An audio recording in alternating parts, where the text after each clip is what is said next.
This episode is brought to you by Indeed. Stop waiting around for the perfect candidate. Instead, use Indeed sponsored jobs to find the right people with the right skills fast. It's a simple way to make sure your listing is the first candidates see. According to Indeed data, sponsored jobs have 4 times more applicants than non-sponsored jobs. So go build your dream team today with Indeed. Get a $75 sponsored job credit at Indeed.com/podcast. Terms and conditions apply. I'm always looking for ways to show my cat how much I love her. And with Fancy Feast gems, I can pamper her whenever I want with a savory gravy on top of a gourmet mousse pâté. The pyramid shape makes serving simple, so all I have to do is peel and plate to make mealtime feel extra fancy. And with 2 entrees in every pack, it's easy to turn every day into the extraordinary. Fancy Feast gems.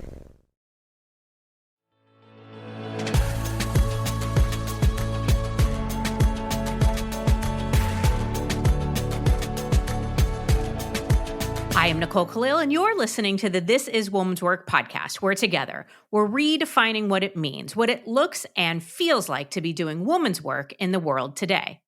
Which sounds like a simple thing, right? But friend, it ain't easy. To be true to yourself, to show up authentically, to decide for yourself in the face of all the shoulds and the supposed tos, to set aside expectations and truly listen to yourself. It takes courage, strength, and some confidence. It seems like, though, that we're told that we need to be tough in order to do it, which aligns with my perception that everywhere we look, we're being told that being tough is necessary. It's how you survive, thrive, and get ahead. But being gentle? Well, that's a muscle we barely flex. And my fear is that in our quest to be more thick-skinned, we're losing many of our soft skills, which ironically are some of the most powerful and impactful tools that we have. Even the term soft skills triggers dismissiveness, as if these skills are somehow optional or less important. But in my experience, the so-called soft skills are often the hardest to develop and the most crucial to call on when it matters most. For example, when my head trash kicks in and I'm spiraling into a full-blown beat-up session, my go-to mantra is often gentle, gentle, gentle. Not exactly groundbreaking, but hey, when I'm mid-spin, my creative affirmation game is pretty weak. Still, it's just enough to remind me to be gentle with myself as I would be with someone else that I love. So here's my question, and here's where I'm getting to. How often are you gentle with yourself? I'm guessing not that often, because in an effort to succeed, we've sharpened our edges, spiked our heels, perfected our what the fuck face in order to power through life. But maybe, and hear me out on this one because I know it feels contradictory, maybe it's time to soften up and to round out some of those edges. Not to lose our strength, but to discover a different kind of strength, the kind that makes space for rest, compassion, and grace. So today we're going to explore what it means to embrace gentleness, not as a weakness, but as a way forward. I'm joined by a guest who knows a thing or two about simplifying life and inviting more gentleness into it. Courtney Carver is the brilliant mind behind Soulful Simplicity and Project 333 in her new book, Gentle. Rest more, stress less, and live the life you actually want is basically a permission slip to stop pushing so damn hard all of the time. Courtney has been featured in O Magazine, Vogue, and the New York Times. You name it, she's been there. She also co-hosts the Soul and Wit podcast with her daughter, proving that gentleness can be a family affair. So, Courtney, thank you so much for being here. And let me dive right into my first question, which is, why do you think being gentle with ourselves and with others is so important? Mostly because what we've been doing all along hasn't been working. And that is we try to push through, go big or go home, buckle down, and all of these other like get down to business actions that typically leave us feeling pretty depleted and exhausted and uninspired. And I think that we're forgetting in all of that, as we're trying to prove who we are by what we accomplish, that we have to take care of ourselves. And one of the very best ways to do that is simply being gentle with yourself. Not that it's easy, but it is a pretty simple and logical next step. So I think we all know the buck up, grind it out, toughen up. We hear that a lot. And you said being gentle, I said it too, sounds simple. But I got to tell you, I think it's something we haven't practiced very much. So my question is around what does that even look like? When you say being gentle, can you give us a few examples? Sure. Well, I'm thinking about all the times that I am talking to people who are going through a really hard time and saying, like we all say to each other, be gentle with yourself. And then we really don't know, to your point, what that actually means or what it actually looks like. But it's really an invitation to step back, assess how you're approaching the things you're approaching, and see if it resonates with you, see if it's working for you, see if the things you're trying to approach are even the things you care about. I mean, I feel like the opposite of being gentle is kind of being on autopilot and just trying to crank out as much as humanly possible.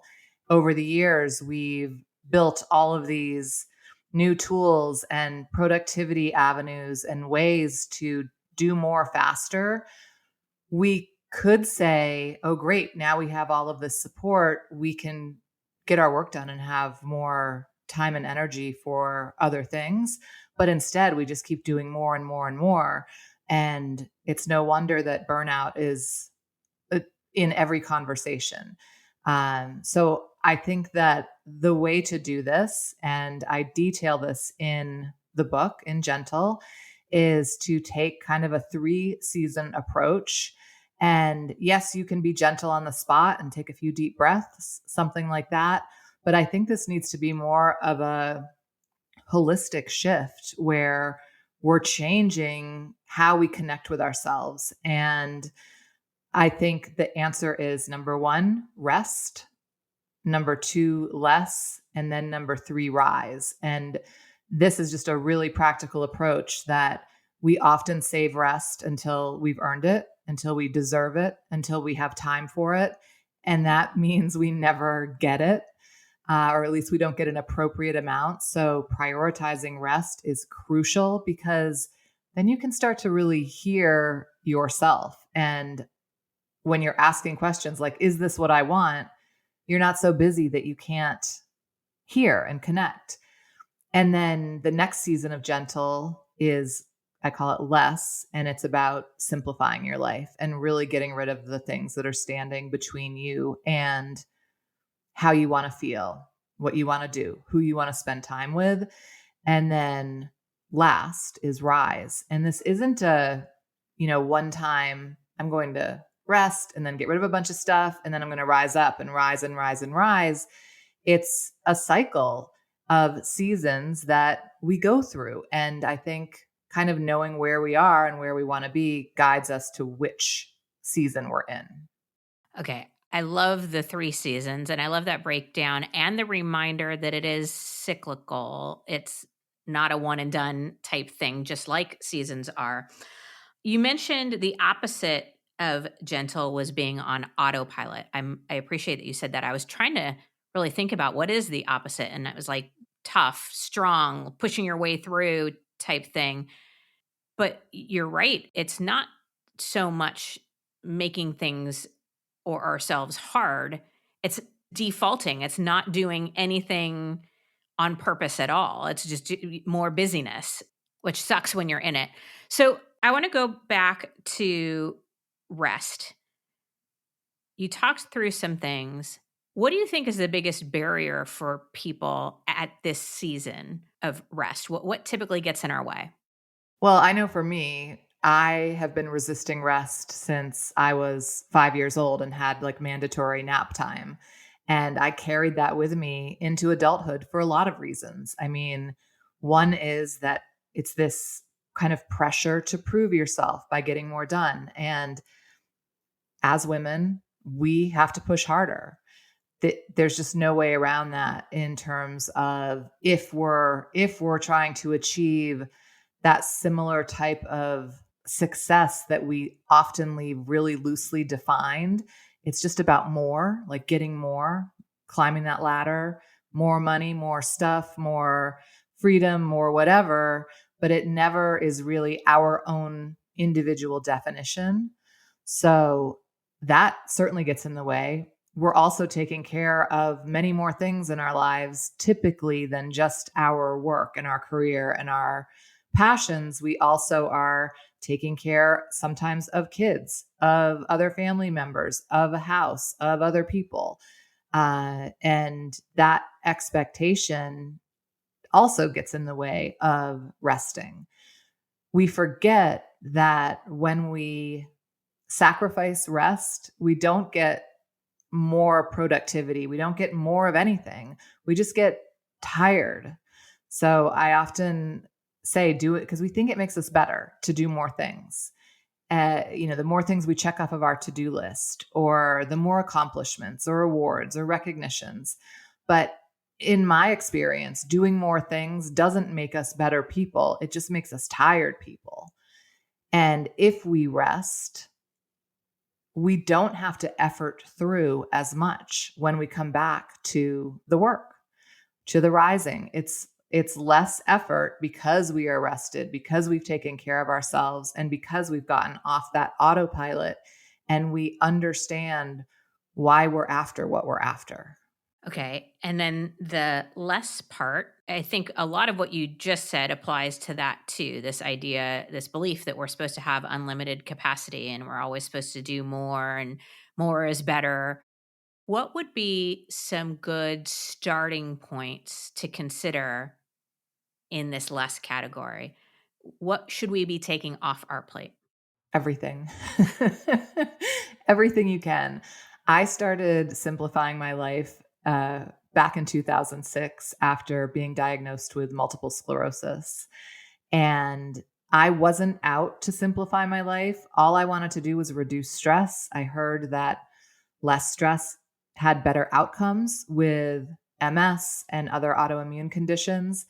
And my life was just jam packed with stress. Like most people I worked with and hung out with and knew, it was just stress all the time and busyness and just nonstop go, go, go. And so when I started to look at simplifying my life, even though I didn't call it that then, I asked myself, what is causing the most stress? And I looked at things like debt. I was in a tremendous amount of debt. That's kind of where I started. I looked at some other health issues first, but debt was kind of the next tangible thing that I could work on that was adding a lot of stress to my life. And while I was paying that debt off, I wasn't shopping, I wasn't bringing things in, and I started to notice the stress that lied in the stuff in my house. It was like this constant reminder of debt, of discontent, of always like looking for that thing that's going to make me a better person or make me enjoy life more or make me happier. And I mean, we all know that stuff doesn't really do that for very long. So I would say, look at what stresses you the most and think about having less of that. And then if you're not really sure, think about what's most interesting to you. If decluttering is appealing to you right now, start there. If paying down debt is appealing, start there. If simplifying your work schedule, whatever it is, because eventually you'll likely get to all of it if you enjoy a little bit the first part of it. So I think it's either what stresses you or what interests you. Okay. And then rise, at least to me, feels like a call back to action. How do we rise? And I get that there are seasons and there's nothing we can do to eliminate all stress or challenge or the need to be gentle with ourselves again. But in order to not create us going right back to the place where we immediately need more rest, any tips on this rise element, this rise season, that we can be gentle with ourselves even during that? Sure. Well, I thought it was really important to have this component in the book because being gentle, being soft, being kind to yourself doesn't mean you stop caring about things that are important to you. It doesn't mean that you don't have goals. It doesn't mean that you don't want to take action and contribute to the world in a positive way.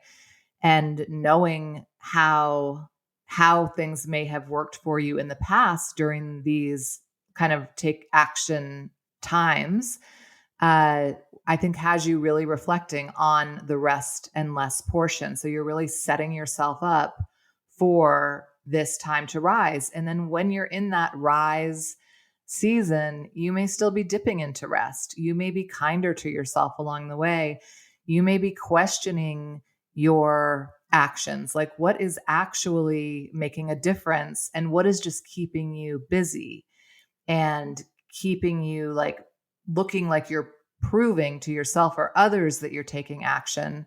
And I don't say that you're doing that in a malicious way. I think we all, to a certain extent, look for that internal or external validation when we're doing things.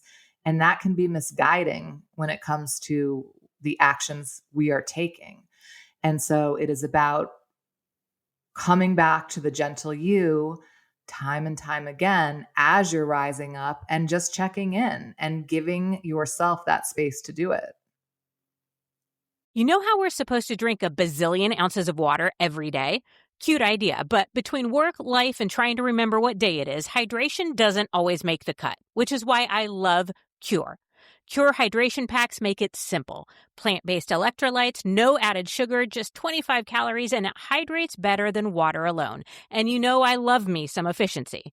My favorite flavor is lemonade. It's light, clean, and doesn't taste like somebody dumped a candy store into your water bottle. I use it on long recording days when I'm traveling or any day I hit noon and realize that I'm running purely on caffeine. And when I need more than hydration, like pre-workout where I need all the help I can get, I grab Cure Energy. It's got natural caffeine and electrolytes that get me moving and help me survive the part where I question all my life choices mid-workout. Staying hydrated isn't just about drinking water. You need electrolytes too. That's why I love Cure. It's clean, it tastes great, and it actually works. And for This Is Women's Work listeners, you can get 20% off your first order at curehydration.com/woman's work with code woman's work. And if you get a post-purchase survey, make sure to let them know that you heard about Cure right here. It really helps support the show. Don't just drink more water. Upgrade it with Cure. Don't chew on that, Max. Cooper loves that chew too. Oh, now he's into Cooper's food. Wow, he is loving it. What do you feed Cooper? Blue Buffalo Life Protection Formula. He never leaves a crumb. I love it because it's made with high-quality protein, nutrient-rich fruits and veggies, and wholesome whole grains. Looks like we're switching to Blue. Blue Buffalo foods are made with the superior ingredients your dog needs to thrive. Can your dog food say that? Visit feedbluefood.com to learn more. Every Who down in Who Newville liked the holidays a ton, but where to get great prices on gifts, they had no idea. None. They searched and they searched for great gifts under $25. Gifts for spouses and friends and even their toddlers. When suddenly one Who shouted, Walmart has what you want, knowing they have Lego, Tree Hut, and low prices to flaunt. So they enjoy the holiday season as Who's often do. Cheering and shouting, Walmart has incredible gifts. Who knew? Find gifts they'll love under $25 at Walmart. One of the things I thought about before we hit record is like, where am I gentle, or where do I see us being gentle? And more often than not, it's when kids are involved. We tend to be more gentle with the kids that we love, whether they be our own or other people's. What can we carry forward, or what do we have to learn about applying that same level of gentleness to ourselves and the adults in our lives? Well, I think it's like watching how we talk to them for starters. And I think it goes for kids and pets. My daughter has 2 dogs. And when they come to my house, they can do nothing wrong. And like, if they just finish their dinner, I'm like, oh my gosh, you're such a good boy. Look what you did. You finished your dinner. Let me rub your belly and give you a treat. And like, when do we ever talk to ourselves like that? Not that we need to bring the whole baby talk thing to our friends and family. I'm sure they don't want that, but it's just this feeling of like, why can't we be a little more lighthearted when we're talking to ourselves and have some humor around our shortcomings or whatever you want to call them when things don't work out, instead of going straight to like, you're such a loser and a failure and I can't believe you did it this way again and you're never going to make anything of yourself and et cetera, like give yourself a treat. Start there. Like, what is the kindness that you can do for yourself? I mean, maybe you can't come up with the words to say to yourself that are so gentle and kind. So give yourself a simple pleasure.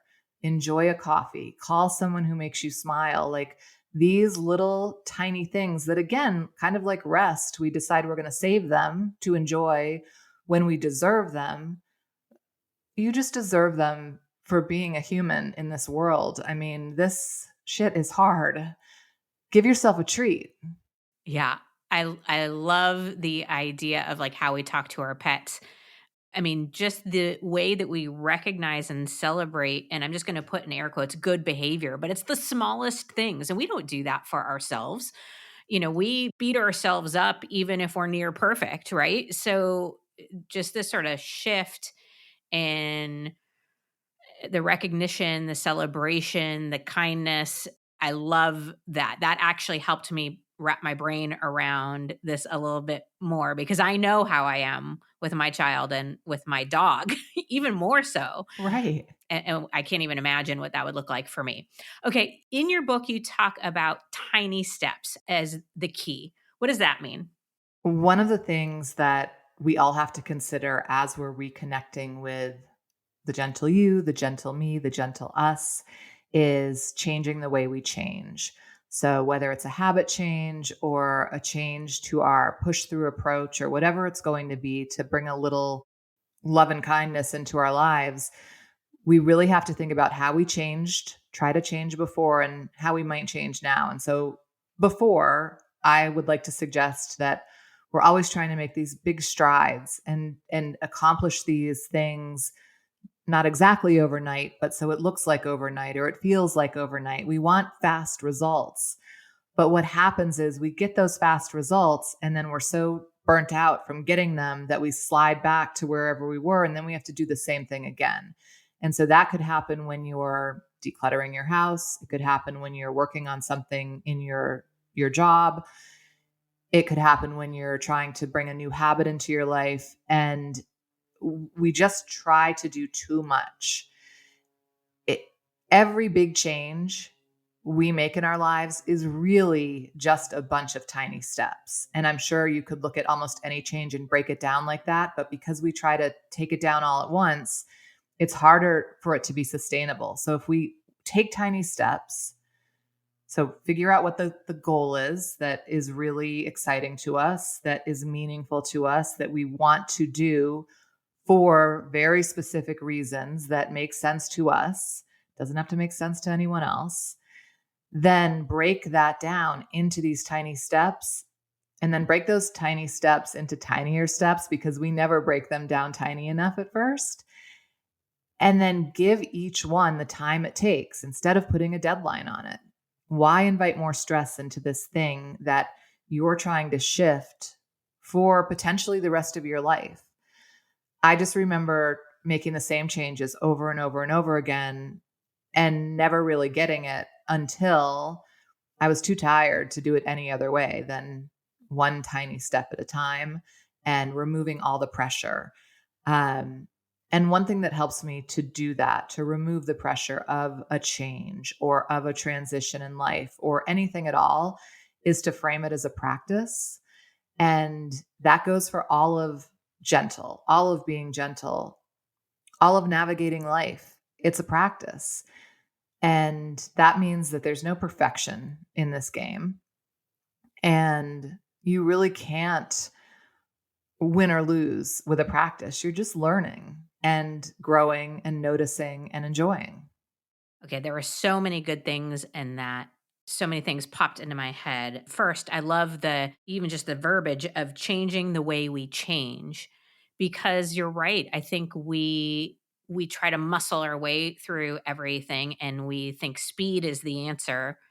And even just being gentle with ourselves, with our time frames, and with what and I put in air quotes, what we count. Because I think as women, we have a tendency to only count something if it's big or, jump into the deep end of the pool. And we tend to discount the little, small, tiny steps that we make as if it's not enough, as opposed to, well, that's the way we accomplish anything and everything is through practice and these tiny steps.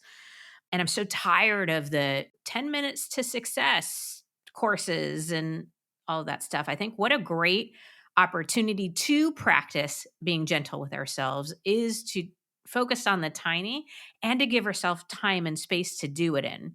As you can tell, I have not practiced being gentle all that often. I do have that mantra, gentle, gentle, gentle, that goes through my brain when I'm beating myself up. But this is very much something I get to put into practice. So in the book, you refer to the gentle you. Who is that? So the gentle you is you. It's the you that you have probably disconnected with in the name of busyness, in the name of too much, in the name of trying to rise, rise, rise instead of rest first. It's the you who you can really trust. I think you connect with her when you really begin to trust yourself. And you can't trust yourself if you cannot hear yourself. And I think what happens is, and I'm not in the medical field, I'm not a therapist, I really don't know. This is just what I feel, is that from my experience, the gentle you has no 5-year plan for you. She's not interested in how fast you accomplish things or that you accomplish things. She just wants you to figure out what you want and support that. And that really comes from a lot of listening, a lot of checking in and reflecting and noticing because as I said, this is a practice. So there are going to be days when you're not gentle, when you completely lose your mind over the smallest thing. And that's okay. That is another invitation to reconnect and to step back. And the more you do it, the more you practice it, the more you catch yourself like, wait, I don't have to say all these nasty things to myself. I have finished my to-do list, so I'm not going to add 50 more things for the day or the week. Now I'm going to go and sit in my backyard and read a book in the middle of the day. Okay, my next question is around the irony of what I know my brain does. So I have to imagine other people listening in, their brain is doing the same thing, is telling ourselves that we don't have time to do this, that we don't have time to take care of ourselves. How would you respond?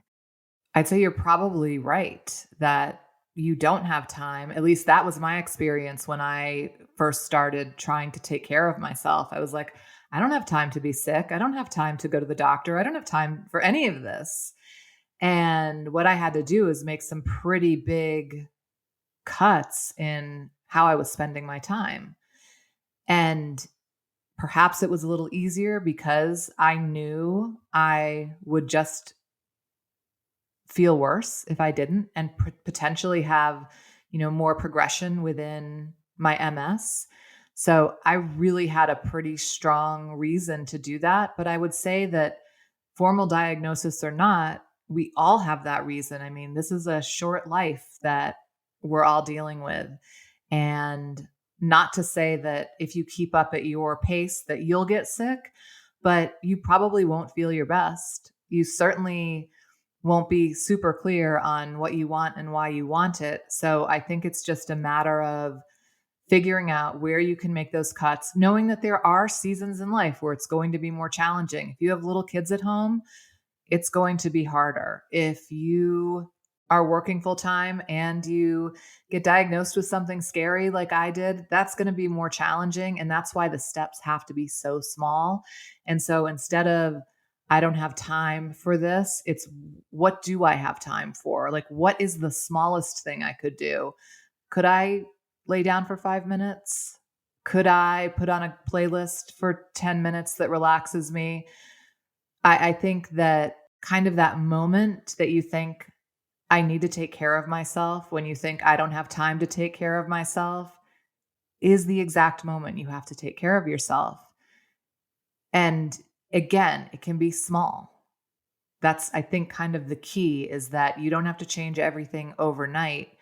But perhaps starting with one teeny tiny thing will be enough to show yourself you're taking care, and then do it again the next day and the next day and the next day.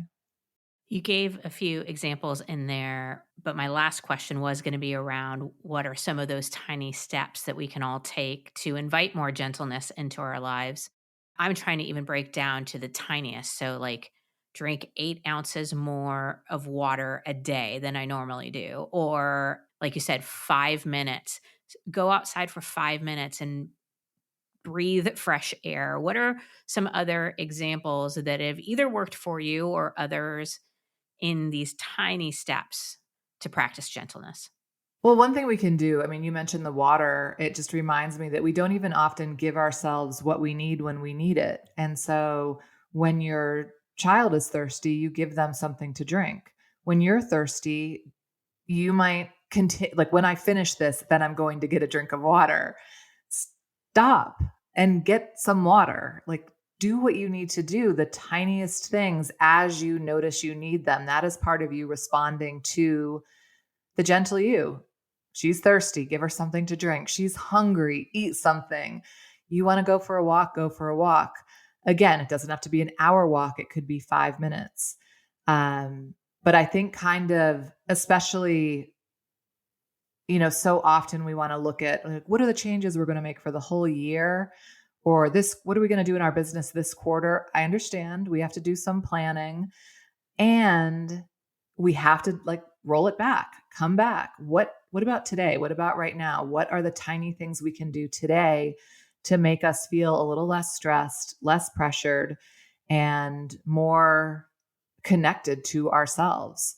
So I think, for instance, if you're going to declutter, you want to declutter your whole house.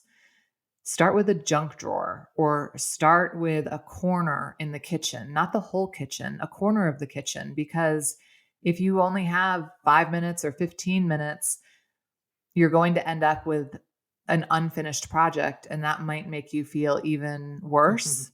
So just look at the corner of your countertop and kind of clean that one area. And once that one area is done, celebrate that. You're good. The next day, maybe the next corner or a table. And I know it doesn't sound like it's as rewarding, because you're not like, oh my gosh, look at my whole kitchen is clean. But in a month, when your whole kitchen is clean and it's actually decluttered, and you've noticed the process along the way, and you haven't totally stressed yourself and your family out in the process, that's rewarding. Yeah. Yeah. Okay. I know and I'm sure those listening in have more questions. So I'm going to remind people, if you want to connect and build your gentle you and practice that, get your hands on the book Gentle. And you can also go to the website BeMoreWithLess.com. All of Courtney's offerings are available there. And again, get your hands on the book Gentle, Amazon, or your local bookstore. Courtney, thank you so much for being our guest and for reminding us to be gentle with ourselves. It was my pleasure. Thank you. Okay, here's the thing. I think the idea that women aren't already strong is complete bullshit. I mean, we've been creating life, holding families together, breaking barriers, surviving losses, fighting for rights, and doing it all, often without credit, for centuries. Women are today, and have always been, strong. But gentle? That's where the real opportunity lies. Being gentle isn't about giving up or giving in. It's about giving yourself the care and the compassion you need to keep showing up for yourself and for others. So, the next time your head trash takes over and life feels like it's demanding more than you can give, try it. Gentle, gentle, gentle. Or even better yet, rest, less, and rise. Because softening the edges doesn't make you weaker. It makes you wiser, more resilient, and more connected to the things that matter most. Being tough is what got us here, but being gentle might be what gets us where we actually want to go. And you know what that means, right? Be gentle, because that is woman's work.